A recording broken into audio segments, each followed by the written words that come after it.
हम लोग पढ़ रहे थे chapter number 2 theory of demand and supply, है ना। चलो आगे कंटिन्यू करते हैं चैप्टर को। हम लोग लास्ट क्लास में क्या क्या पढ़े थे एक बार फटाफट से देख लेते हैं। लास्ट क्लास में हम लोग कुछ छोटा छोटा टॉपिक्स पढ़े थे, जैसे कि यहाँ से हम लोग लास्ट क्लास में शुरू किए थे पॉइंट नंबर 4 से, है ना। उसके पहले के सारे पॉइंट्स हम लोग उसके भी पहले क्लास में पढ़े थे, ठीक है। उसके बाद हम लोग कहाँ तक पढ़े थे, ये हम लोग दो छोटा छोटा एंड में टॉपिक पढ़े थे, डिमांड शेड्यूल और डिमांड कर्व। ये था इंडिविजुअल डिमांड शेड्यूल और ये था इंडिविजुअल डिमांड कर्व। क्या होता है डिमांड शेड्यूल और डिमांड कर्व? डिमांड शेड्यूल का मतलब होता है, डिमांड शेड्यूल एक टेबल होता है जिसमें वेरियस प्राइसेस के according demand for the commodity हम लोगों को दिखाया जाता है। अलग अलग प्राइसेस में अलग कितना कितना डिमांड होगा कमोडिटी का, वो हम लोगों को बताया जाता है, जिसको हम लोग बोलते हैं डिमांड शेड्यूल, ठीक है। और जब उसी टेबल को हम लोग ग्राफ में कन्वर्ट कर देते हैं तो क्या बन जाता है, डिमांड कर्व बन जाता है, ठीक है। अब इसी से रिलेटेड आज का टॉपिक है market demand schedule and market demand curve. 12th 11th में भी पढ़े थे market demand schedule, market individual demand schedule था, फिर मार्केट डिमांड शेड्यूल था, इंडिविजुअल डिमांड कर्व था, फिर उसके साथ मार्केट डिमांड कर्व था। क्या होता है market demand schedule? Market demand schedule में हम सभी लोगों का डिमांड एक साथ ऐड करके पढ़ते। जैसे इंडिविजुअल डिमांड शेड्यूल में हम लोगों को क्वांटिटी डिमांड कितने लोगों का दिया होता है, सिर्फ एक पर्टिकुलर इंसान का दिया होता है कि मिस्टर ए कितना कितना कंज्यूम करेगा कितने कितने प्राइस होने पे, ठीक है। इंडिविजुअल डिमांड शेड्यूल में सिर्फ एक आदमी का हम लोगों को डिटेल दिया होता है। जब हम सभी का डिटेल को ऐड कर, जैसे मैं एक छोटा सा एग्जांपल लेता हूं, मैं अगर सिर्फ तुम में से किसी एक इंसान का आइसक्रीम का consumption according to various prices अगर मैं टेबल बनाऊं तो वो क्या बनेगा, इंडिविजुअल डिमांड शेड्यूल बनेगा। आइसक्रीम का प्राइस अगर मान लो 50 है तो कितना कंज्यूम करोगे तुम, 40 हो गया तो कितना करोगे, 30 हो गया तो कितना करोगे, बढ़ के 60 हो गया तो कितना करोगे, 70 हो गया तो कितना करोगे। अगर मैं किसी एक पर्टिकुलर इंसान का डिमांड को इस तरीके से टेबल में बनाता हूं तो वो बनेगा मेरा इंडिविजुअल डिमांड शेड्यूल। जब मैं सभी लोगों का डिमांड को ऐड कर दूं, मतलब मिस्टर ए कितना कंज्यूम करेगा, बी कितना करेगा, सी कितना करेगा, डी कितना करेगा, मैं सभी को टोटल कर दूं तो वो क्या बन जाएगा, मार्केट डिमांड शेड्यूल बन जाएगा, ठीक है। देखना एक था इंडिविजुअल डिमांड शेड्यूल और दूसरा था मार्केट डिमांड शेड्यूल। ये नीचे आ जाओ, मार्केट डिमांड शेड्यूल देखो, quantity demanded by A, quantity demanded by B, दोनों को आपस में ऐड कर देंगे तो टोटल क्या बन जाएगा, मार्केट डिमांड शेड्यूल बन जाएगा, ठीक है। अगर मैं सिर्फ ए को लेके इतना दूर तक टेबल बनाऊं तो इसको क्या बोलेंगे, इंडिविजुअल डिमांड शेड्यूल बोलेंगे। जब इसमें ए का डेटा, बी का डेटा, सी का डेटा, डी का सभी का ऐड हो जाएगा तो वो टोटल बन के क्या बनेगा, मार्केट डिमांड शेड्यूल बनेगा, ठीक है। ए बी दो इंसान को डिनोट कर रहा है, मिस्टर ए और मिस्टर बी। मिस्टर ए का डिमांड, मिस्टर बी का डिमांड, ठीक है। हम एजम्पशन लिए हैं, यहाँ पे एजम्पशन में लिखा हुआ है कि suppose there are only 2 individual buyers.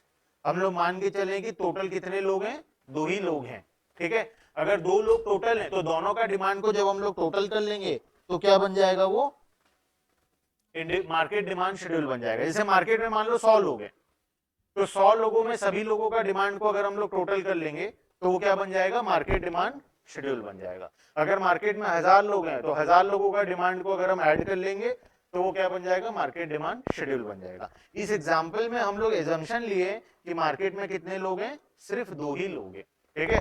जब सिर्फ 2 ही लोग हैं तो हम लोग दोनों का डिमांड को जब टोटल कर लेंगे तो बन जाएगा मार्केट डिमांड शेड्यूल। मतलब इसका कहने का मतलब ये, मार्केट में जितने भी लोग हैं सभी लोगों का अगर डिमांड को हम लोग ऐड कर लें तो हम लोगों को टोटल डिमांड पता चल जाएगा। अब जब टोटल डिमांड का हम लोग प्राइस के अकॉर्डिंग टेबल बनाएंगे तो वो क्या बनेगा, मार्केट डिमांड शेड्यूल बनेगा, ठीक है। अब इसी डिमांड शेड्यूल को, जब मार्केट डिमांड शेड्यूल को हम लोग ग्राफ बनाते हैं, मतलब ये वाला कॉलम और ये वाला कॉलम को लेके जब ग्राफ बनाएंगे तो वो हमारा ग्राफ क्या बनेगा, मार्केट डिमांड कर्व बनेगा, ठीक है। ये क्या बनेगा, मार्केट डिमांड कर्व। अभी इससे पहले हम लोग क्या पढ़े थे, इंडिविजुअल डिमांड कर्व पढ़े थे। जब इंडिविजुअल डिमांड कर्व में क्या होता था, मिस्टर ए का डिमांड, जैसे एग्जांपल एक ले लेते हैं जो बुक में दिया हुआ, मान लो ये एक मार्केट है, ये इंडिया है, या मान लेते एक छोटा सा जगह ले लेते हैं, ये उड़ीसा, ठीक है। इसमें टोटल कितने लोग हैं, 2 लोग या 3 लोग ले लेते हैं हम लोग, हम लोग मान लिए इसमें टोटल कितने लोग हैं, 3 लोग हैं, ठीक है। अगर हम, ये है मिस्टर ए इसका नाम मिस्टर बी है, इसका नाम क्या है, मिस्टर सी है। तो अगर मैं सिर्फ मिस्टर ए का डिमांड कर बनाऊं कि प्राइस अगर 50 रुपीज है प्राइस, तो मिस्टर ए कितना खरीदेगा, 10 यूनिट खरीदेगा। प्राइस अगर 60 हो गया तो मिस्टर ए 8 यूनिट खरीदेगा। प्राइस अगर 70 हो गया तो मिस्टर ए 5 यूनिट खरीदेगा। प्राइस अगर 80 हो गया तो मिस्टर ए 2 यूनिट खरीदेगा। 90 हो गया तो 0 खरीदेगा, ठीक है। तो अगर ये किसके बारे में मैं एनालिसिस कर रहा हूं, सिर्फ मिस्टर ए के बारे में कर रहा हूं, ठीक है। जब मैं सिर्फ मिस्टर ए के बारे में एनालिसिस कर रहा हूं, ये टेबल को मैं क्या बोलूंगा, individual demand schedule, demand schedule, ठीक है। जब मिस्टर ए, बी और सी तीनों का मैं ऐसे ही कर लूं, ए का भी निकाल लिया, मैं बी को भी पूछा तू बता भाई कितना कितना कंजम्पशन करेगा, तो बी बताया जब प्राइस 50 रुपए होगा मैं 20 यूनिट खरीदूंगा, जब 60 रुपए होगा मैं 10 यूनिट खरीदूंगा, जब 70 होगा मैं 5 खरीदूंगा, जब 80 होगा मैं खरीदना बंद कर दूंगा, 90 में भी मैं नहीं खरीदूंगा, ठीक है। मिस्टर भी ऐसा बता। फिर हम गए मिस्टर सी के पास, मिस्टर सी को पूछे तू भी बता कितना कितना खरीदेगा। मिस्टर सी से पूछे 50 रुपए जब प्राइस होगा तो कितना खरीदेगा। मिस्टर सी बोला मैं 5 यूनिट खरीदूंगा। जब 60 हो जाएगा तो मैं 4 कर दूंगा, जब 70 हो जाएगा तो मैं 3 खरीदूंगा, जब 80 हो जाएगा तो मैं 2 खरीदूंगा, और जब 90 हो जाएगा तो मैं 1 यूनिट खरीदूंगा। तो मिस्टर सी हमको इस तरीके से बताया। तो जब हम मिस्टर ए का, मिस्टर बी का और मिस्टर सी का तीनों को आपस में क्या कर देंगे, ऐड कर देंगे, तो ये हमको क्या मिल जाएगा, मार्केट डिमांड शेड्यूल मिल जाएगा। अब इसमें टोटल डिमांड कितना होगा बताओ, जब प्राइस 50 रुपए है तो टोटल डिमांड कितना होगा, 35 यूनिट्स का। जब प्राइस 60 है तो 30, 32, 22, 22। जब प्राइस 70 है तो 13, जब 80 है तो 4, और जब 90 है तो 1 यूनिट। तो जब हम लोग ये एनालिसिस किए मिस्टर ए का भी, बी का भी, सी का भी, और हम टोटल निकाल लिए, तो टोटल को हम क्या बोलेंगे, मार्केट डिमांड शेड्यूल बोलेंगे, ठीक है। अब जब मैं ग्राफ का बात कर रहा हूं, ग्राफ में मैं पहले क्या कर रहा था, इंडिविजुअल डिमांड कर्व में प्राइस और मिस्टर ए का डेटा, सिर्फ मिस्टर ए का डिमांड मैं क्या कर रहा था, उसको प्लॉट कर रहा था। उसको प्लॉट करके जो कर्व मुझे मिला उसको हम लोग क्या बोलते हैं, इंडिविजुअल डिमांड कर्व बोलते हैं, ठीक है। वैसे ही प्राइस और बी का करूंगा तो वो भी इंडिविजुअल मिलेगा, प्राइस और सी का करूंगा तो वो भी इंडिविजुअल मिलेगा। लेकिन जब मैं प्राइस और ए प्लस बी प्लस सी जो मार्केट का डिमांड है इसको मैं प्लॉट करूंगा ग्राफ में, तब मुझे वो क्या मिल जाएगा, मार्केट डिमांड कर्व मिल जाएगा। तो सिंपल सा बात है, हम ऐसा भी कर सकते हैं, ए का डेटा प्लस बी का डेटा प्लस सी का डेटा तीनों को आपस में ऐड करें तो क्या मिलेगा हमको, मार्केट का मिल जाएगा, ठीक है। मार्केट में 3 ही लोग थे, ए बी और सी। जब ए का डेटा, बी का डेटा और सी का डेटा आपस में ऐड कर रहे हैं तो हमको क्या मिल जा रहा है, मार्केट का डेटा मिल जा रहा है, ठीक है। अब तो जब हम ग्राफ के केस में जाएंगे, ग्राफ के केस में मान लो मैं ए का ग्राफ बनाया, बी का ग्राफ बनाया और सी का ग्राफ बनाया, ये तीनों के ग्राफ में ए बी और सी, जब ये तीनों को आपस में मैं ऐड कर दूंगा तो मुझे क्या मिल जाएगा, मार्केट का ग्राफ मिल जाएगा। ये मुझे क्या मिल जाएगा, मार्केट का ग्राफ मिल जाएगा, ठीक है। अब ये ग्राफ का कुछ प्रॉपर्टीज होता है, इंडिविजुअल के केस में अलग होता है, मार्केट के केस में अलग होता है, वो हम लोग पढ़ेंगे। लेकिन मार्केट डिमांड कर्व या मार्केट डिमांड शेड्यूल कैसे बनता है, सारे इंडिविजुअल वाले को ऐड कर देने से हम लोगों को क्या मिल जाएगा, मार्केट डिमांड शेड्यूल या फिर मार्केट डिमांड कर्व मिल जाएगा, ठीक है। क्लियर है यहां तक, चलो। अब देखो यहां पे भी जैसे दिया है, मिस्टर ए का कर्व को और मिस्टर बी का कर्व को आपस में ऐड कर दिए तो हमको क्या मिल गया, मार्केट डिमांड कर्व मिल गया, ठीक है। मिस्टर ए का क्वांटिटी, बीजे प्राइस 20 रुपए था तो वो कितना यूनिट कंज्यूम कर रहा था, 1 यूनिट कंज्यूम कर रहा था। मिस्टर एक्स, मिस्टर ए जब प्राइस 10 रुपए था तो कितना यूनिट कंज्यूम कर रहा था, 2 यूनिट कंज्यूम कर रहा था। मिस्टर ए जब प्राइस 0 था तो 3 यूनिट कंज्यूम कर रहा था, जो कि पॉसिबल नहीं है, लेकिन एक बार हम एग्जांपल के तौर पे लिए हैं सिर्फ। जब 30 रुपए था तो 0 यूनिट कंज्यूम कर रहा था। वहीं पे मिस्टर बी का भी निकाल लिए और फिर हम लोग क्या कर लिए, टोटल डेटा को आपस में ऐड करके फाइनल वाला निकाल लिए, ठीक है। तो ये डेटा को हम लोग क्या बोलेंगे, मार्केट डिमांड कर्व या फिर मार्केट डिमांड शेड्यूल। टेबल को शेड्यूल बोलेंगे, ग्राफ को कर्व बोलेंगे, ठीक है। चलो अब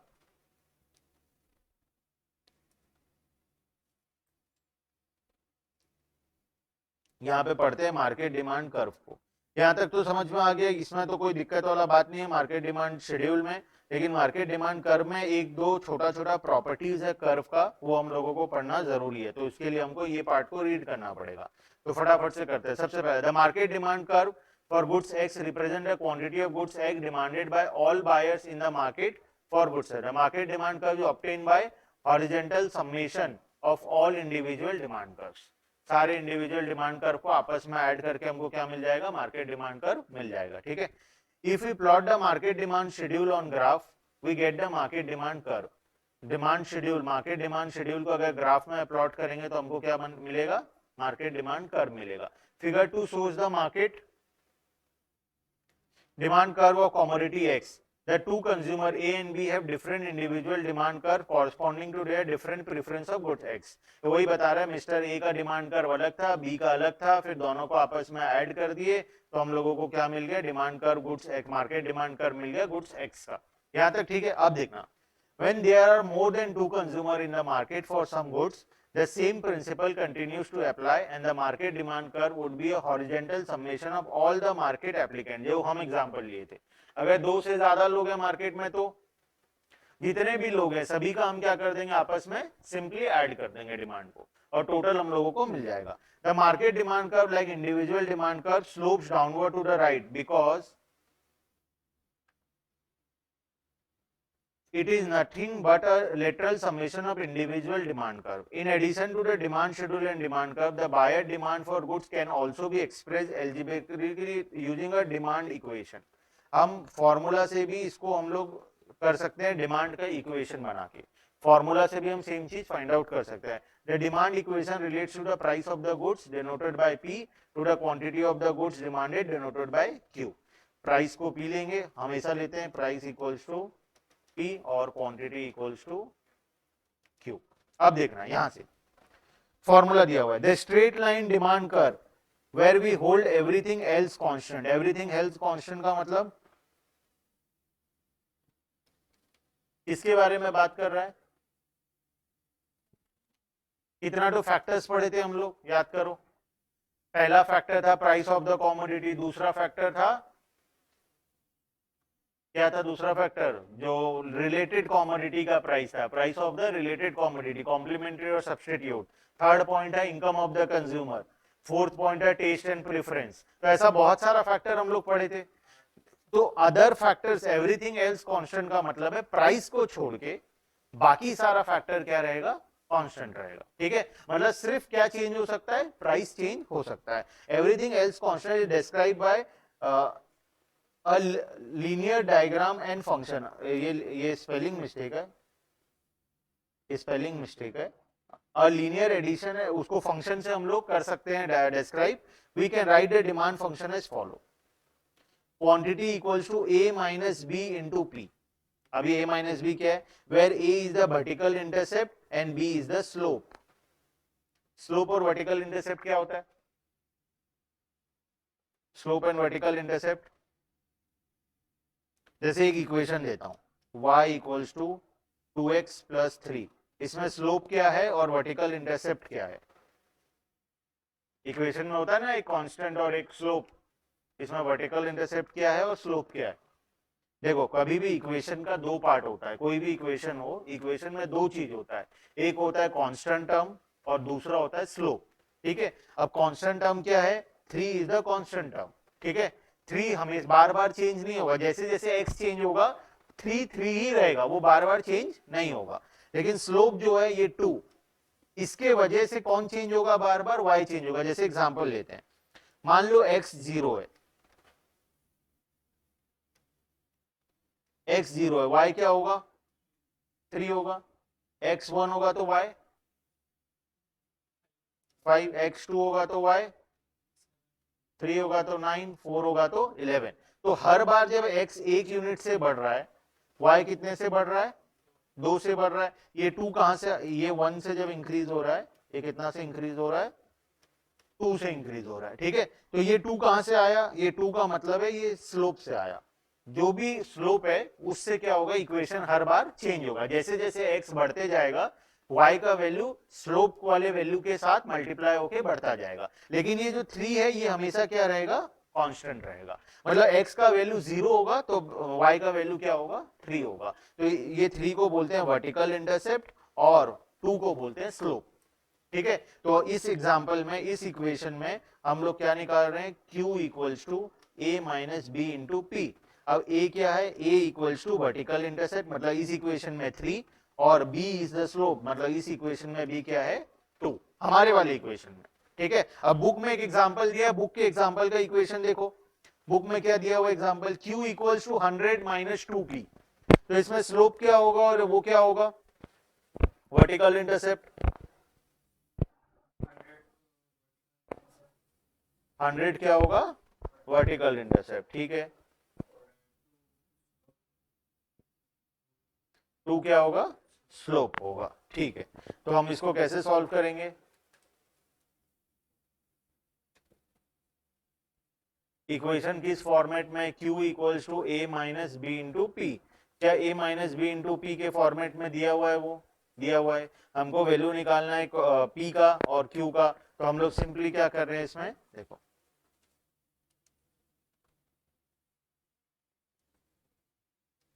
इसको थोड़ा सा सिंप्लीफाई कर लो। कैसे सिंप्लीफाई करोगे, q plus b into p equals to a।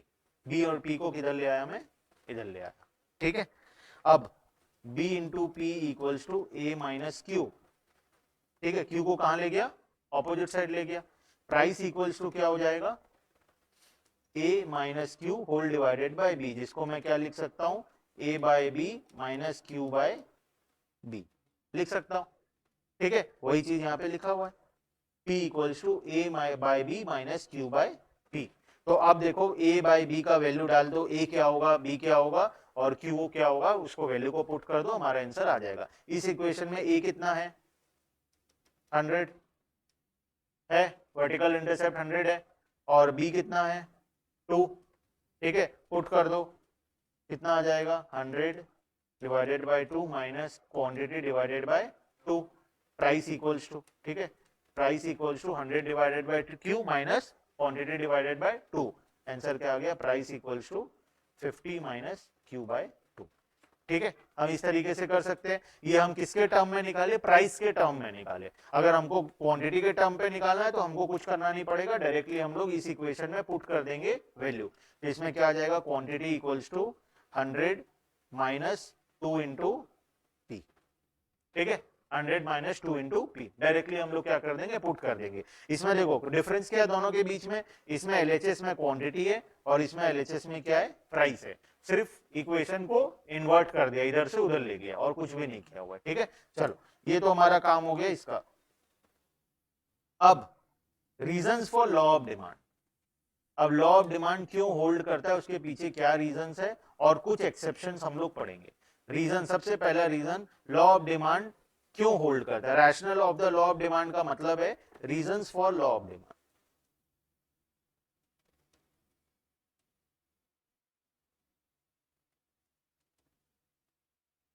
Law of demand क्या बोलता है, what is law of demand, जब प्राइस बढ़ेगा तो डिमांड कम होगा, जब प्राइस कम होगा तो डिमांड बढ़ेगा, ये बोलता है लॉ ऑफ डिमांड। लेकिन ऐसा क्यों होगा, क्या रीजन है। दो पॉइंट हम लोग लास्ट क्लास मतलब फर्स्ट क्लास में भी पढ़ लिए थे, दो पॉइंट इसमें से। ठीक है, तो ऐसा क्यों होगा, जब प्राइस बढ़ेगा डिमांड कम होगा, जब प्राइस कम होगा डिमांड बढ़ेगा, ऐसा क्यों। बचपन से देखते आ रहे ऐसा हो रहा है, और मन में एक फीलिंग भी आता है कि ऐसा तो होना ही चाहिए, है ना, क्योंकि ज्यादा प्राइस में कौन सामान खरीदेगा। लेकिन उसके पीछे भी कोई रीजन तो है ना, क्या रीजन है उसके पीछे, दो रीजन हम लोग पढ़े थे, इनकम इफेक्ट एक था और सब्सटीट्यूशन इफेक्ट एक था, पढ़े थे ना। एक इनकम इफेक्ट का रीजन पढ़े थे, दूसरा सब्सटीट्यूशन इफेक्ट का रीजन पढ़े थे, वो सारा पॉइंट तो पढ़ेंगे। तो अभी यहाँ पे तुमको दिया गया 5-6 reason why law of demand hold goods, मतलब लॉ ऑफ डिमांड को प्रूफ करने के लिए 5 पॉइंट दिया गया। ठीक है, क्यों ऐसा होगा, जब भी प्राइस बढ़ेगा तो डिमांड क्यों कम हो जाएगा, और जब भी प्राइस कम होगा तो डिमांड क्यों बढ़ जाएगा। ऐसा कंज्यूमर के मन में ऐसा क्या आता है कि वो ज्यादा खरीदने लग जाता है, ऐसा कंज्यूमर के मन में क्या आता है जब प्राइस बढ़ जाता है कि वो सामान खरीदना कम कर देता है। ठीक है, उसका रीजन हम लोग यहाँ पे पढ़ेंगे rational for the law of demand में। फर्स्ट है price effect of fall in price. दो प्रकार का इफेक्ट हो गया, एक हो गया सब्स्टिट्यूशन इफेक्ट और दूसरा हो गया इनकम इफेक्ट, जो कि हम लोग डिटेल में पढ़ लिए थे, मतलब कॉन्सेप्ट को समझ लिए थे, सब्स्टिट्यूशन इफेक्ट क्या होता है और इनकम इफेक्ट क्या होता है। तो फटाफट से बताओ सब्स्टिट्यूशन इफेक्ट क्या होता है, चलो उसको छोड़ो, पहले इनकम इफेक्ट बताओ क्या होता है। इनकम इफेक्ट क्या होता है? क्या प्रोडक्ट का प्राइस कम होने से कंज्यूमर का इनकम बढ़ जाता है? नहीं, फिर इनकम इफेक्ट कहां से आ गया यहाँ पे?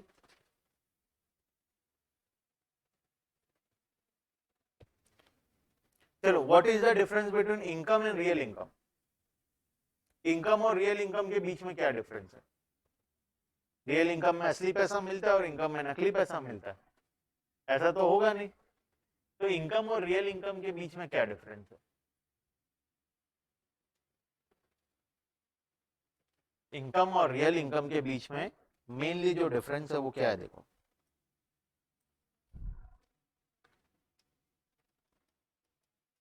इनकम, इनकम, मान लो मैं 1000 रुपए कमाता हूं, ठीक है, मान लेते हैं मैं 1000 रुपए कमाता हूं और इस 1000 रुपए से मैं गुड्स एंड सर्विसेज खरीदता हूं। मान लो मैं कुछ कंज्यूम करता हूं, कुछ चॉकलेट कंज्यूम करता हूं, उसका प्राइस है 250 रुपीज। कितना यूनिट खरीदूंगा मैं? 4 खरीद पाऊंगा, ठीक है। अब मैं जहां काम करता था वो एम्प्लॉयर मुझे क्या बोला, चल अब से तेरा सैलरी बढ़ गया, बढ़ के कितना हो गया? 2000 रुपए हो गया, ठीक है। लेकिन वो जब मेरा सैलरी बढ़ाया, उसी टाइम कहीं से इस चॉकलेट वाले दुकानदार को सपना आ गया और वो क्या कर दिया, चॉकलेट का प्राइस भी बढ़ा दिया। चॉकलेट का प्राइस कितना हो गया? 500 रुपए। अब मैं कितना खरीद पाऊंगा? अगेन 4। तो तुमको क्या लगता है, मेरा इनकम बढ़ा है? इनकम तो बढ़ा है, सिंपली 1000 आता था मेरे अकाउंट में, अब 2000 आ रहा है हर महीने। इनकम तो इंक्रीज हुआ है। तो क्या क्या रियलिटी में मेरा इनकम इंक्रीज हुआ है? रियलिटी में मेरा इनकम इंक्रीज नहीं हुआ है, ठीक है। तो रियल इनकम और इनकम के बीच में यही फर्क है। रियल इनकम रेफर करता है कि कितना रुपया तुम लोगों को मिला, उस अमाउंट को रेफर करता है इनकम, ठीक है। और रियल इनकम क्या होता है? रियल इनकम तुम्हारा परचेजिंग पावर को बोलते हैं। परचेजिंग पावर मतलब तुम्हारे पॉकेट में जितना पैसा है, उससे तुम जितना गुड्स एंड सर्विसेज खरीद सकते हो, उसको बोलते हैं रियल इनकम, ठीक है। तो पहले मेरा रियल इनकम कितना था? 4 यूनिट्स ऑफ कॉमोडिटी एक्स या 4 यूनिट्स ऑफ चॉकलेट, ये मेरा पहले रियल इनकम था, ठीक है। अब मेरा रियल इनकम कितना है? 4 यूनिट्स ऑफ चॉकलेट। अगेन, क्या मेरा रियल इनकम इंक्रीज हुआ है? नहीं हुआ, ठीक है। तो ये होता है इनकम इफेक्ट में, इसी के बारे में पढ़ते हैं। इनकम इफेक्ट में हम लोग देखते हैं रियल इनकम कंज्यूमर का क्या हो रहा है, इंक्रीज हो रहा है या नहीं हो रहा है, ठीक है। इनकम इफेक्ट उसको बोलते हैं। अब देखो इनकम इफेक्ट को, अब हमारे केस में इनकम इफेक्ट क्या है, ठीक है। रियल इनकम, इनकम के बीच का डिफरेंस समझ में आ गया, ठीक है। रियल इनकम परचेजिंग पावर को बोलते हैं और इनकम किसको बोलते हैं? मनी इनकम को बोलते हैं, जो तुम्हारे अकाउंट में जितना पैसा आया और उस पैसे से तुम जितना गुड्स एंड सर्विसेज खरीद सकते हो, उसको तुम्हारा परचेजिंग पावर बोलते हैं और उस परचेजिंग पावर को हम लोग रियल इनकम बोलते हैं, ठीक है। अब मान लो प्रोडक्ट का प्राइस कम हो गया। पहले एक प्रोडक्ट का प्राइस था 10 रुपए पर यूनिट, ठीक है। मैं खरीदता था 100 यूनिट, मतलब मैं टोटल कितना पे करता था? 1000 रुपए पे करता था, ठीक है। अब इस प्रोडक्ट का प्राइस कम हो गया, क्या हो गया? 8 रुपए पर यूनिट हो गया, ठीक है। मैं कितना यूनिट खरीदूंगा? 100 यूनिट्स। कितना रुपए पे करूंगा? 800 रुपए। अब बताओ मेरा क्या रियल इनकम बढ़ा है? अब मेरा रियल इनकम इंक्रीज हो गया। कैसे इंक्रीज हो गया? क्योंकि अब जितना मेरे पॉकेट, पहले मैं 1000 रुपए में जितना यूनिट खरीद पाता था, अब मैं उतना यूनिट 800 रुपए में खरीद ले रहा हूं। तो जो 200 रुपए मेरे पास बच गया, उस 200 रुपए से मैं अब क्या कर सकता हूं? एक्स्ट्रा यूनिट खरीद सकता हूं, ठीक है। तो मेरा रियल इनकम अब क्या हो गया? इंक्रीज हो गया। और तुमको पता है जब भी कंज्यूमर का इनकम इंक्रीज होता है, वो क्या करता है? गुड्स एंड सर्विसेज ज्यादा खरीदता है। तो जब मेरा रियल इनकम इंक्रीज हो गया, तो मैं गुड्स एंड सर्विसेज क्या करूंगा? ज्यादा खरीदूंगा। इसी वजह से मेरा डिमांड क्या हो जाएगा? बढ़ जाएगा, ठीक है। इसी वजह से कॉमोडिटी का डिमांड क्या हो जाएगा? बढ़ जाएगा। जब भी प्राइस कम होगा कॉमोडिटी का, 10 रुपए से 8 रुपए हो गया, मैं टोटल पहले कितना खर्च करता था? 1000 रुपए खर्च करता था। अब सेम कॉमोडिटी खरीदने के लिए कितना खर्च कर रहा हूं? 800 रुपए खर्च कर रहा हूं। 200 रुपए मेरे पॉकेट में बच गया, तो मेरा रियल इनकम 200 रुपए से बढ़ गया, मतलब अब 200 रुपए से जब मेरा रियल इनकम बढ़ गया तो कंज्यूमर का जब भी इनकम बढ़ता है तो वो क्या करता है, ज्यादा गुड्स एंड सर्विसेज खरीदता है। तो जो 200 रुपए मेरे पास बच गया, उस 200 रुपए से हो सकता है मैं और 8-10 टू खरीद के ले आऊं, ठीक है, या हो सकता है मैं 120-125 यूनिट खरीदना शुरू कर दूं, ठीक है। तो उसके वजह से कंज्यूमर का क्या हो जाता है, डिमांड फॉर द गुड्स बढ़ जाता है। तो फर्स्ट प्रूफ करने का रीजन ये है, जब भी प्राइस कम होता है तो डिमांड क्यों बढ़ता है, बिकॉज ऑफ इनकम इफेक्ट बढ़ जाता है। कंज्यूमर का रियल इनकम क्या हो जाता है, प्राइस कम होने से बढ़ जाता है, जिसकी वजह से ज्यादा गुड्स एंड सर्विसेज को खरीदता है। बात समझ में आ गया। अब सब्स्टिट्यूशन इफेक्ट क्या होता है, सब्स्टिट्यूशन इफेक्ट क्या होता है, अब दो कॉमोडिटी ले लेते हैं, commodity A and commodity B. इसका प्राइस था 10 रुपए, इसका प्राइस था 9 रुपए, ठीक है। मान लेते हैं मैं क्या खरीदूंगा, रैशनल कंज्यूमर हूं तो सेम कॉमोडिटी है तो 9 वाला खरीदूंगा, ठीक है। मैं क्या करता था, 9 रुपए वाला कॉमोडिटी खरीदता था, कितना यूनिट खरीदता था, 100 यूनिट खरीदता था, तो 900 रुपए हर महीने में क्या कर देता था, खर्च कर देता था, ठीक है। अब क्या हो गया, इसका प्राइस बढ़ गया, बी का प्राइस क्या हो गया, बढ़ गया, या फिर मान लेते हैं बी का प्राइस क्या हो गया, कम हो गया, ठीक है। या फिर ऐसा मान लेते हैं, कोई भी एग्जांपल ले लो, बढ़ गया तो डिमांड अपोजिट हो जाएगा, कम हो गया तो डिमांड बढ़ जाएगा, ठीक है। कुछ भी एग्जांपल ले सकते हैं हम लोग। ये 10 रुपए का था, मैं 9 वाला खरीदता था, ठीक है। मान लेते हैं इसका प्राइस क्या हो गया, बढ़ गया, कितना हो गया प्राइस बढ़ के, 11 रुपए हो गया। तो तुम्हारे हिसाब से डिमांड क्या होना चाहिए, कम हो जाना चाहिए। लॉ ऑफ डिमांड के अकॉर्डिंग क्या होना चाहिए, जब भी प्राइस बढ़ता है तो डिमांड कम हो जाएगा। क्यों कम होगा डिमांड, बिकॉज मेरे जैसे लोग क्या करेंगे, अब ये खरीदने के जगह 11 रुपए में ये खरीदने की जगह कहां शिफ्ट हो जाएंगे, ए में शिफ्ट हो जाएंगे। इसी वजह से बी का डिमांड क्या हो जाएगा, कम हो जाएगा, ठीक है। इसका और अपोजिट ले तो मान लेते हैं दो कॉमोडिटी था, दोनों का प्राइस कितना था, 9 रुपए था, इसका प्राइस भी 9 रुपए था, इसका प्राइस भी 9 रुपए था, लेकिन मैं बी खरीदता था। बात बराबर है, ए खरीदूं या बी खरीदूं, ठीक है, ए खरीदूं या बी खरीदूं, बात बराबर है। अब सोचो इसका प्राइस क्या हो गया, मैं 900 रुपए पे करता था, ठीक है, इसका प्राइस कम हो गया, कितना हो गया कम हो गया, 7 रुपए हो गया। तो तुम बताओ as per law of demand B का डिमांड क्या होना चाहिए, बढ़ जाना चाहिए, क्योंकि जब भी प्राइस कम होता है तो डिमांड बढ़ जाएगा। तो तुम्हारे हिसाब से मैं अब कितना यूनिट खरीदूंगा, मेरा रियल इनकम बढ़ा या नहीं बढ़ा, इनकम इफेक्ट की वजह से मेरा तो रियल इनकम बढ़ गया, तो मैं 7 इंटू 100 मतलब 700 रुपए का खरीदता, तो मेरे पॉकेट में एक्स्ट्रा कितना बच गया, 200 एक्स्ट्रा बच गया। हो सकता है इस 200 एक्स्ट्रा से मैं क्या कर लूं, 20 यूनिट और खरीद लूं, कितना लग जाएगा, 140 लग जाएगा। 60 रुपए का मैं क्या कर लूं, आइसक्रीम खरीद लूं या कुछ और खरीद लूं, ठीक है। तो 20 यूनिट से डिमांड बढ़ गया, पहले 100 यूनिट से डिमांड था, 20 यूनिट बढ़ गया, इसको बोलते हैं इनकम इफेक्ट। अब इनकम इफेक्ट के साथ साथ सब्स्टिट्यूशन इफेक्ट भी आएगा, क्योंकि कुछ लोग जो यहां पे थे ए खरीदते थे, उनको क्या दिखेगा, बी कितने में मिल रहा है, 7 में मिल रहा है, तो वो लोग क्या करेंगे, इसको छोड़ के यहां आ जाएंगे, ठीक है। तो यहाँ पे और लोग आ गए खरीदने, तो इसका डिमांड और बढ़ गया। तो इसका डिमांड दो रीजन से बढ़ा, एक तो जो एग्जिस्टिंग कस्टमर थे वो लोग और ज्यादा खरीदेंगे बिकॉज ऑफ इनकम इफेक्ट, दूसरा जो लोग कोई और कॉमोडिटी खरीदते थे वो लोग भी बी कॉमोडिटी खरीदना शुरू कर देंगे। तो दोनों तरीके से डिमांड क्या होने लगेगा, बढ़ने लगेगा, ठीक है। इसी वजह से जब भी प्राइस कम होता है, जैसे इस केस में 9 रुपए से क्या हो गया, 7 रुपए हो गया, तो इसमें दोनों चीज का इंपैक्ट आ गया, इनकम इफेक्ट भी आ गया और सब्स्टिट्यूशन इफेक्ट भी आ गया। इनकम इफेक्ट किसके लिए आया, एग्जिस्टिंग कस्टमर के लिए इनकम इफेक्ट आ गया, उसका इनकम रियल इनकम बढ़ गया, जिसकी वजह से वो अब ज्यादा यूनिट खरीदेगा, ठीक है। और दूसरा सब्स्टिट्यूशन इफेक्ट कहां से आया, जो मिस्टर बी ए का प्रोडक्ट खरीदते थे, जो लोग ए प्रोडक्ट खरीदते थे वो लोग भी अब कहां शिफ्ट होंगे, बी में शिफ्ट हो जाएंगे। सबको ही तो नहीं होंगे ऑब्वियसली, लेकिन कुछ लोग तो शिफ्ट हो ही जाएंगे। जो कुछ लोग यहाँ पे शिफ्ट होंगे तो उससे बी का डिमांड क्या हो जाएगा, और बढ़ जाएगा। बात समझ में आ गया, क्लियर है। चलो, तो ये हो गया income effect and substitution effect.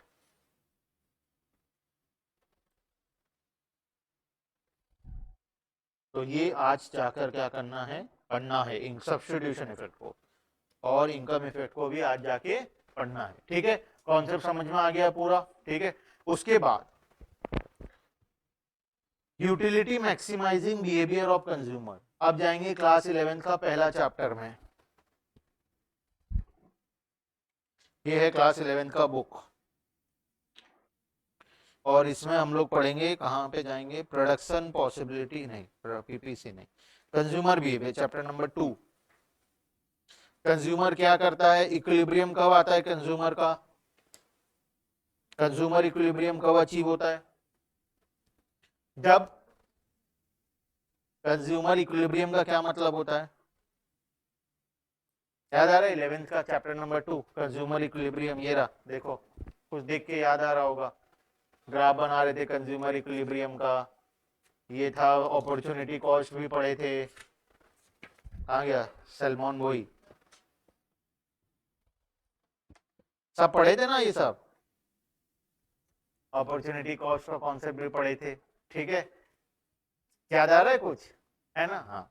क्या था वो, कंज्यूमर हमारा कैसा होता है, भोला भाला होता है कंज्यूमर, कंज्यूमर का नेचर कैसा होता है, अगर वो कोई सामान खरीद रहा है, मान लो आइसक्रीम खाना शुरू किया, हमारा कंज्यूमर आइसक्रीम खाना शुरू किया, 20 रुपए का आइसक्रीम था, यूनिट प्राइस, यूटिलिटी, यूटिलिटी क्या होता है, मजा, यूटिलिटी को डायरेक्टली बोलता है मजा, कितना मजा आया, जितना मजा आया यूटिलिटी उतना होगा, ठीक है। अब फर्स्ट यूनिट खरीदता है हमारा कंज्यूमर, कितना रुपए पे करता है, 20 रुपए पे करता है, यूटिलिटी मान लो कितना मिला, 50 का मिला, ठीक है, फायदा हुआ कंज्यूमर का, तो वो क्या करेगा, और खरीदेगा और खाएगा, सेकेंड यूनिट खरीदा, फिर कितना पे किया, 20 पहले पे किया था, प्लस अब 20 और पे कर दिया, तो हम एक काम करते हैं, सिर्फ सेकेंड यूनिट का प्राइस लिखते हैं, मतलब और 20 रुपए वो पे किया, ठीक है, तो ये क्या हो गया, और 20 रुपए पे किया, अब उसको यूटिलिटी कितना मिला, कम मिलेगा, पहली बार में 50 मिला, तो दूसरी बार में मान ले तो कितना मिल गया, 40 मिल गया। ये हम लोग कौन सा टेबल बना रहे हैं, मार्जिनल यूटिलिटी बना रहे हैं, ठीक है, टोटल यूटिलिटी यहाँ पे लिख लेंगे बाद में। फिर थर्ड यूनिट खरीदेगा वो, ठीक है, कितना रुपए में, फिर से 20 रुपए पे करेगा, कितना का यूटिलिटी मिला, मान लेते हैं 25 का यूटिलिटी मिला, ठीक है, फोर्थ यूनिट खरीदेगा, ठीक है, 20 रुपए पे करेगा, कितना का यूटिलिटी मिला, मान लेते हैं 20 का यूटिलिटी मिला, मान लेते हैं एक बार, ठीक है, फिफ्थ यूनिट खरीदेगा, कितना, 20 रुपए पे करेगा, मान लेते हैं कितना का यूटिलिटी मिला, 0 का यूटिलिटी मिला, सिक्स यूनिट खरीदेगा, 20 रुपए पे करेगा, तो मान लेते हैं -10 का यूटिलिटी मिला, ठीक है। अब -10 का मतलब क्या, मजा की जगह क्या हो गया, सजा हो गया, डॉक्टर के पास जाना पड़ गया, ठीक है। 0 यूटिलिटी मतलब फिफ्थ यूनिट खा के उसको बिल्कुल भी मजा नहीं आया, क्योंकि खा लिया था 4-5 ऑलरेडी, तो अब उसका बिल्कुल मजा नहीं आया। फोर्थ यूनिट 20 रुपए पे किया, लेकिन 20 का यूटिलिटी मिल गया। अब तुम्हारे हिसाब से जो कंज्यूमर हमारा भोला भाला है, उसको कहां पे रुक जाना चाहिए था, अगर वो इकोनॉमिक्स पढ़ा हुआ होता, अगर वो पढ़ा लिखा होता, तो वो 6 तक पहुंचता, नहीं पहुंचता, उससे पहले ही रुक जाता। कहां रुक जाता उससे पहले, कितना यूनिट कंज्यूम करके रुक जाता, 3 यूनिट, 4, 5 नहीं, 5 में तो यूटिलिटी मैक्सिमम हो रहा है। चलो एक काम करते हैं, टोटल यूटिलिटी बना लेते हैं, 50 हुआ, 50 plus 40 equals to 90, 90 plus 25 equals to 115, 115 plus 20 equals to 135, 135 plus 0 equals to 135, 135 minus 10 equals to 125। अब मुझे बताओ कंज्यूमर को मैक्सिमम सेटिस्फेक्शन कहां मिलेगा, मैक्सिमम सेटिस्फेक्शन कहां मिलेगा, फोर्थ यूनिट या फिफ्थ यूनिट, दोनों जगह में क्या है, कंज्यूमर मैक्सिमम सेटिस्फेक्शन है, तो क्या कंज्यूमर फिफ्थ यूनिट को कंज्यूम करेगा, नहीं करेगा, क्यों नहीं करेगा फिफ्थ यूनिट को कंज्यूम, बिकॉज वहां पे क्या हो रहा है, फिफ्थ यूनिट में 20 रुपए पे तो कर रहा है, लेकिन एक्स्ट्रा कुछ भी मजा नहीं आ रहा, तो यहाँ पे लॉस कितने का हो गया, 20 रुपए का लॉस हो गया कंज्यूमर को, ठीक है। तो अगर वो इकोनॉमिक्स पढ़ा लिखा होगा तो फिफ्थ यूनिट को कंज्यूम नहीं करेगा। अब बताओ क्या फोर्थ यूनिट कंज्यूम करेगा, कर भी सकता है, नहीं भी कर सकता है, क्योंकि 20 रुपए पे किया, मजा भी कितना आया, 20 यूटिल्स का ही मजा आया, ठीक है, ना कुछ फायदा हुआ ना कुछ नुकसान हुआ, तो वो खरीद भी सकता है, नहीं भी खरीद सकता है। क्या थर्ड यूनिट खरीदेगा, अगर इकोनॉमिक्स पढ़ा हुआ है तो वो खरीदेगा थर्ड यूनिट, क्योंकि 20 रुपए पे कर रहा है, मजा कितने का आ रहा है, 25 का मजा आ रहा है, तो वो थर्ड यूनिट तो खरीद लेगा, ठीक है। फोर्थ यूनिट खरीदे या ना खरीदे, ठीक है, वो उस पर डिपेंड करता है। अब मान लेते हैं, अब हम लोग हमारे चैप्टर में आ जाते हैं, ये सब पढ़े थे हम लोग 11th में। अब मान लेते हैं प्राइस ऑफ द कॉमोडिटी कम हो जाता है, ठीक है। मैं थोड़ा सा क्वेश्चन को चेंज कर देता हूं।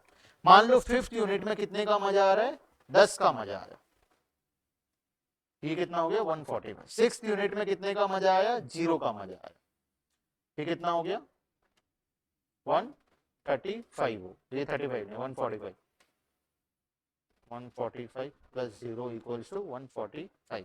और सेवेंथ यूनिट में फिर 20 रुपए पे करेगा, अब -10 का मजा आया, कितना आ गया मजा 145 -10 इक्वल टू 135, ठीक है। मैं एक और यूनिट को ऐड कर दिया अच्छे से समझने के लिए।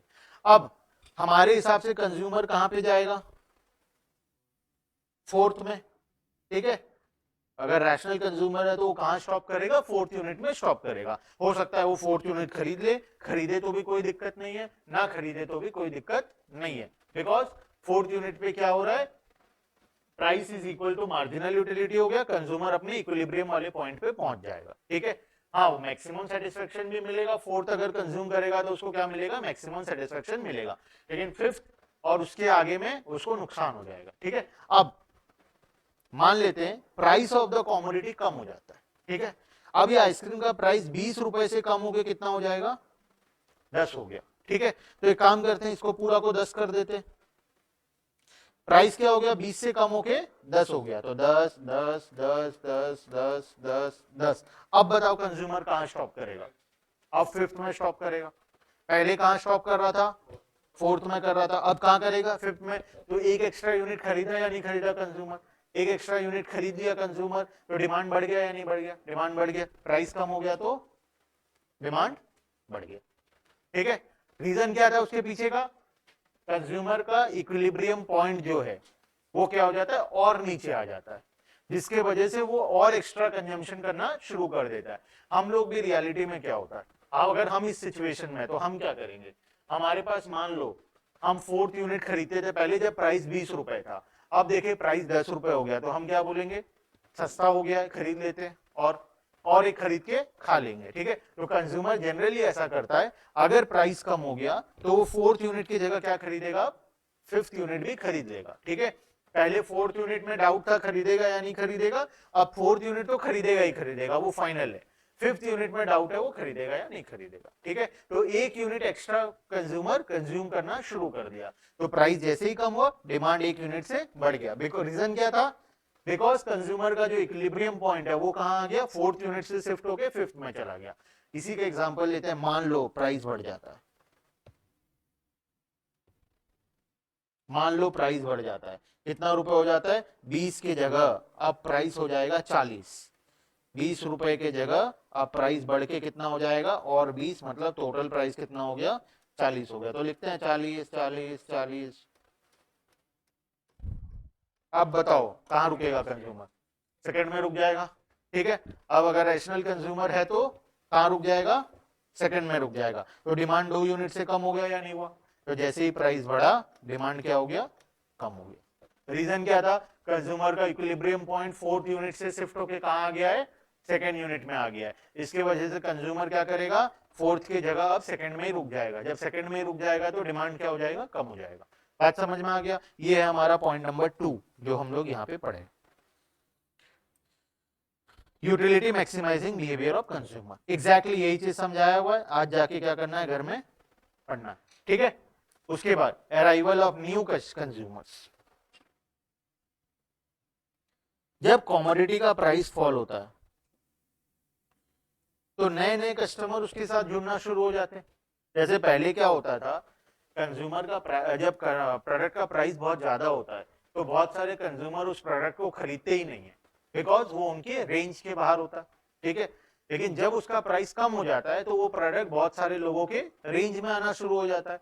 जब बहुत सारे लोगों के रेंज में आना शुरू हो जाता है तो नए नए कस्टमर, जो लोग पहले उस कमोडिटी को कभी नहीं खरीदते थे, अब उसको खरीदना शुरू कर देंगे, ठीक है। तो वही है arrival of new consumer. Arrival of new consumer का मतलब है कि जैसे प्राइस कमोडिटी का फॉल होता है, more consumer start buying it because some of those who could not afford it afford to buy earlier may now able to buy it. पहले बहुत लोगों के बजट के बाहर होता था, अब वो बजट के अंदर आना शुरू हो जाएगा। जैसे मान लो हम एक बजट बनाए कि हम कपड़ा खरीदने जाएंगे और एक पीस टी शर्ट का हम मैक्सिमम प्राइस कितना पे करेंगे, 1000 रुपए पे करेंगे। तो कुछ ब्रांड के कपड़े होंगे जो 1000 से ऊपर के होंगे, तो हम देखने भी नहीं जाएंगे वो ब्रांड को, है ना, क्योंकि हमारा बजट कितने का है, 1000 रुपए का। तो हम लोग जिस ब्रांड का कपड़ा 1000 रुपए पर यूनिट से ज्यादा प्राइस होगा वो ब्रांड की तरफ देखने भी नहीं जाएंगे। मान लो वो ब्रांड वाला 50% डिस्काउंट लगा दे, अब उसका प्राइस कितने में आ गया, 1500 की जगह 750 में आ गया। अब हम लोग उसको खरीदने देखने तो जाएंगे, कम से कम पसंद आएगा तो खरीदेंगे भी। तो पहले जो लोग उस प्रोडक्ट को खरीद ही नहीं रहे थे बिल्कुल भी, अब उस प्रोडक्ट को खरीदना शुरू करेंगे, बिकॉज अब वो हमारे बजट के अंदर आ जाएगा। पहले 1500 का था, हमारे बजट में नहीं था, अब वो क्या आ गया, हमारे बजट के अंदर में आ गया, क्योंकि उसका प्राइस क्या हो गया, कम हो गया। ठीक है, तो जब भी किसी प्रोडक्ट का प्राइस कम होता है तो उसका डिमांड बढ़ जाता है, बिकॉज न्यू कस्टमर, जो लोग पहले उस प्रोडक्ट को कभी नहीं खरीदते थे, वो लोग खरीदना शुरू कर देंगे। सेम चीज है प्राइस बढ़ने के साथ साथ, जब प्राइस बढ़ जाएगा किसी प्रोडक्ट का तो बहुत सारे लोगों के रेंज के बाहर हो जाएगा। जैसे 1000 रुपए हम बजट बनाए थे, मान लो एक कंपनी था जिसका टी शर्ट 800 रुपए में आता था, अब उसका प्राइस वो बढ़ा दिया, कितना कर दिया, 1500 कर दिया। तो अब हम लोग वो ब्रांड को और देखने जाएंगे, हम वो ब्रांड को और देखने ही नहीं जाएंगे, तो उसका वो उसके कस्टमर कम हो जाएंगे। ठीक है, तो वैसे ही जब प्राइस बढ़ जाएगा तो बहुत सारे एग्जिस्टिंग कस्टमर उसको छोड़ के किसी और ब्रांड में शिफ्ट हो जाएंगे, तो उसका डिमांड क्या हो जाएगा, कम हो जाएगा। बात समझ में आ गया। आखिरी पॉइंट, डिफरेंट यूजेस। अब देखो डिफरेंट यूजेस क्या होता है, बहुत सारे कॉमोडिटी का बहुत सारा यूज होता है, कुछ कॉमोडिटी का मल्टीपल यूजेस होता है। जैसे पेट्रोल का, डीजल का हम दो तरीके से यूज कर सकते हैं, इलेक्ट्रिसिटी जनरेट कर सकते हैं जनरेटर में डाल के, और दूसरा गाड़ी में डाल के घूमने जा सकते हैं। ठीक है, दो दो यूज है। अब मान लो पेट्रोल का प्राइस बहुत सस्ता हो गया, ठीक है, इलेक्ट्रिसिटी आता था हमारे घर में,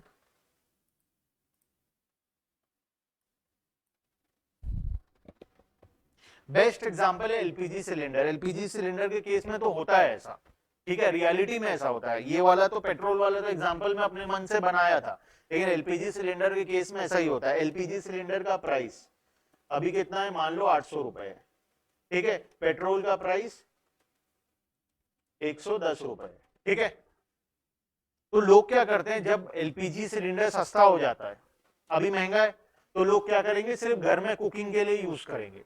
लेकिन जब एलपीजी सिलेंडर सस्ता हो जाएगा तो लोग गाड़ी में भी एलपीजी सिलेंडर से गाड़ी चलाना शुरू कर देंगे। गाड़ी जो होता है, 4 व्हीलर जो होता है, उसमें बहुत प्रकार का मॉडल आता है। क्या क्या मॉडल आता है,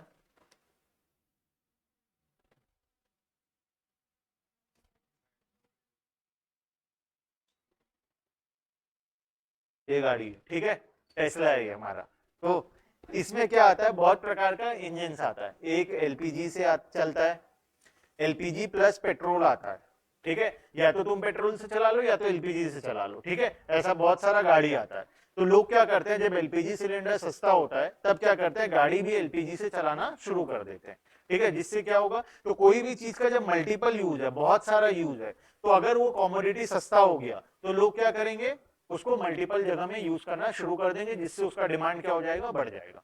लेकिन अगर वो चीज महंगा हो गया तो लोग जो ऑल्टरनेट जगह में यूज कर रहे थे वो सारा चीजों को बंद कर देंगे यूज करना, और उसको कहाँ यूज करेंगे, जहां पे मोस्ट अर्जेंट है वहीं यूज करेंगे। जैसे घर में किचन में सिर्फ यूज करेंगे, बाकी जगह क्या करेंगे, एलपीजी यूज नहीं करके पेट्रोल यूज करना शुरू कर देंगे। ठीक है, तो जब किसी चीज का मल्टीपल यूज होता है और वो प्रोडक्ट अगर सस्ता हो जाए तो उसको लोग क्या करते हैं, बहुत सारे जगह यूज करना शुरू कर देते हैं।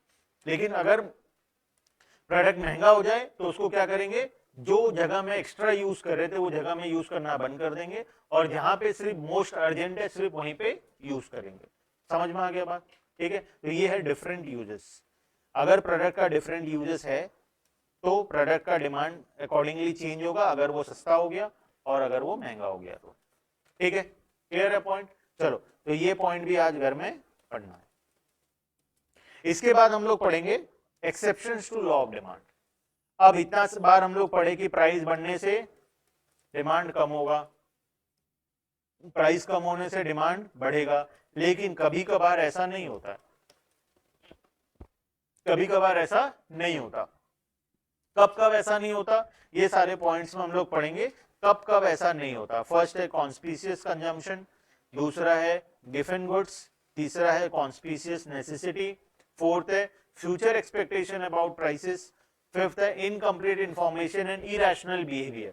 ठीक है, कंज्यूमर जब पागल हो जाता है तब ऐसा करता है। डिमांड फॉर नेसेसिटीज के केस में और स्पेकुलेटिव गुड्स के केस में। ठीक है, तो जनरली ये 7 ऐसा कंडीशन है जब लॉ ऑफ डिमांड होल्ड नहीं करता, मतलब प्राइसेस बढ़ने से डिमांड फिर भी कम नहीं होगा, हो सकता है प्राइस बढ़ रहा है लेकिन डिमांड बढ़ेगा, और हो सकता है प्राइस कम हो रहा है लेकिन डिमांड कम होगा। तो ये 6-7 कॉमोडिटी के केस में ऐसा होता है। ठीक है, इसको हम लोग डिटेल में पढ़ेंगे नेक्स्ट क्लास के अंदर में। ठीक है, तो आज तक का तुम्हारा काम क्या है, यहां तक अच्छे से पढ़ के आना है। ठीक है, इसके बाद का exception to law of demand के आगे हम लोग नेक्स्ट क्लास में पढ़ेंगे। ठीक है, चलो क्लियर है। आदित्य, अजीत, मान्यता, निकिता, तनिषा, चलो